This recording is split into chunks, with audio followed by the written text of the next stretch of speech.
Olá, eu sou o professor Eduardo Palhares e se você é novo no canal, muito prazer. Nessa série de vídeos eu discuto as questões do concurso de 2019 do IFAM, o Instituto Federal do Amazonas, especificamente para o cargo de docente em matemática.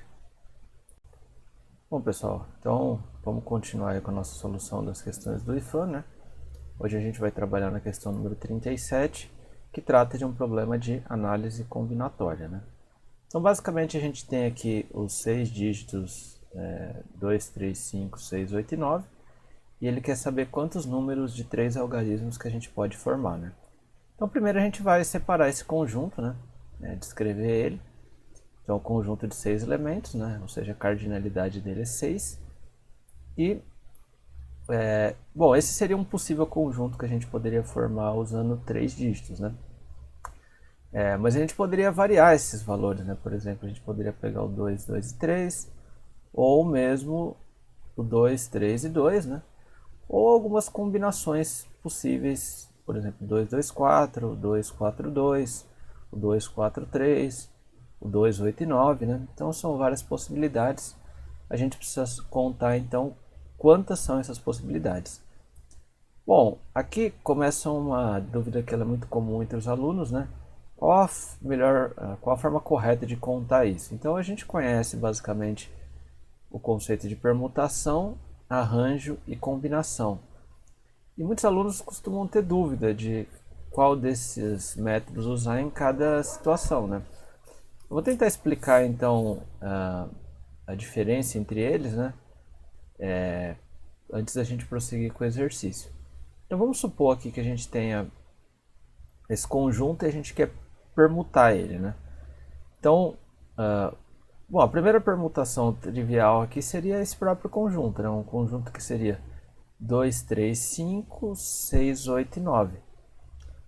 Mas a gente poderia, por exemplo, permutar o 3 com 6, né? Então a gente teria o 2, 6, 5, 3, 8 e 9. Ou vou fazer, por exemplo, 3, 2, 5, 6, 8 e 9. Bom, o primeiro problema com esse tipo de permutação é que ela tem 6 elementos, né? Então a gente teria um número muito alto aqui e não estaria batendo com a restrição que foi dada de apenas 3 algarismos, né? Então, por essa informação aí, como a gente tem uma restrição dentro do conjunto, a gente não pode pegar todos os elementos de uma vez, a permutação, então ela não é válida, né? Bom, agora a gente cai na dúvida mais comum de todas, que é escolher arranjo ou combinação, né? Bom, então vamos separar as coisas, né? Antes da gente explicar qual que é a diferença prática de um arranjo e da combinação, vamos olhar para a expressão delas, né? Então, o arranjo ele tem n fatorial sobre n menos p fatorial. E a combinação também, né? A combinação é n fatorial sobre n menos p fatorial. Porém, a gente tem aqui no denominador da combinação um outro p fatorial, né?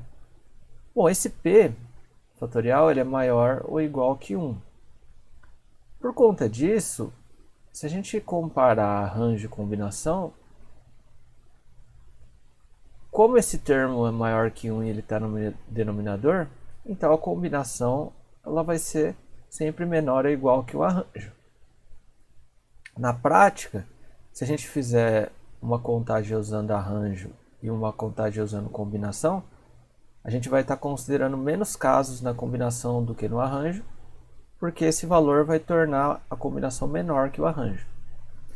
Bom, aí a gente precisa definir o que são os nossos conjuntos, né? Então a gente tem o conjunto S2 e S3, que eles podem ser iguais ou diferentes, dependendo do que a gente está considerando, né? Vou explicar isso com calma. Bom, vamos supor que 2 e 3 sejam uma sigla, né? Então, esses números aqui sejam siglas. A gente pode falar, por exemplo, que o número 2 ele corresponde ao estado, por exemplo, de São Paulo, e o número 3 ao estado do Rio de Janeiro. Então, se a gente está coletando aí informações do país inteiro, a gente pode falar que a gente tem uma informação relacionada ao estado de São Paulo, estado de São Paulo e estado do Rio, né? E aqui estado de São Paulo, estado do Rio, estado de São Paulo. Bom, a gente vai se perguntar primeiro se essa ordem importa ou não. Se isso aqui for só, vamos dizer assim, relacionado a alguma coisa que aconteceu nesses estados, então a gente tem duas informações de São Paulo e uma do Rio. E aqui a gente também tem duas informações de São Paulo e uma do Rio.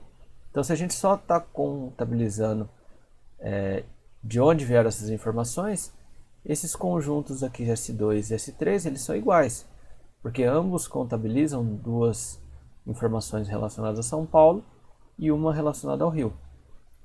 Agora, se isso aqui tiver uma ordem, ou seja, a primeira informação foi de São Paulo, a segunda foi de São Paulo e a terceira foi do Rio, e aqui a gente pode falar, a primeira foi de São Paulo, a segunda foi do Rio e a terceira de São Paulo, bom, a ordem que essas coisas aconteceram foi diferente.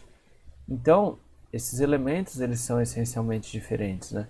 Esses conjuntos são diferentes porque a ordem que eles aparecem pode ser importante. Então, se a gente estiver considerando que esses conjuntos são iguais porque a ordem não importa, esse conjunto ele é igual a esse. Agora, se a ordem for importante, esses conjuntos são diferentes. Ora, fazendo uma conta simples aqui,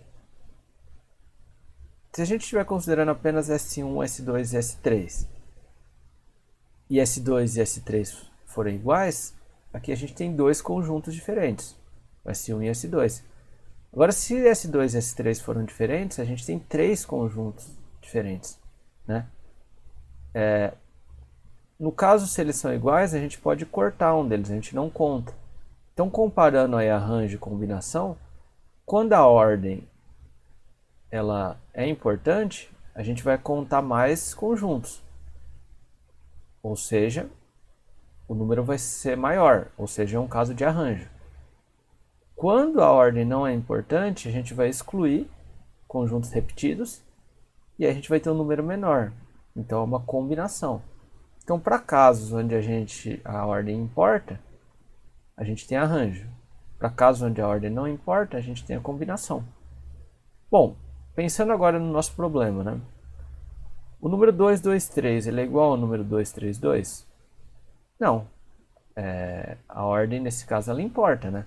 Se nós tivéssemos um telefone com 3 dígitos, ligando para 223, a gente poderia ligar, por exemplo, para o João, enquanto 232 a gente ligaria para o José. Então, nesse caso, a ordem importa. Então, a gente vai utilizar o arranjo, né? Então, utilizando aí o arranjo, a gente tem 6 elementos, que é o total de elementos do conjunto, e 3 restrições, 3 espaços, né? Então, se a gente tem que organizar 6 elementos em 3 espaços, n é igual a 6 e p é igual a 3. Então, a gente vai ter 6 fatorial sobre 6 menos 3, que é 3 fatorial. A gente simplifica, então, expande esse numerador para conseguir cortar o 3 fatorial com o 3 fatorial. E aí, simplificando, a gente tem 6 vezes 5, que é 30, e 30 vezes 4, que é 120. Então, a nossa alternativa correta é a B, né? 120. Bom, é uma questão bem direta, né, de usar, bem simples aí usar o conceito de arranjo direto, mas ela, por outro lado, é bem conceitual, porque você precisa entender que isso aqui é um problema onde se utiliza o arranjo, né? Então você precisa saber o conceito acima de tudo.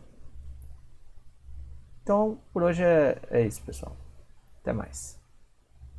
Parabéns por ter chegado até o final. Gostaria de agradecer pelo interesse e convidá-lo a assistir os outros vídeos do canal. Se você tem alguma dúvida ou sugestão, coloca aí nos comentários. A gente se vê amanhã em mais uma solução comentada.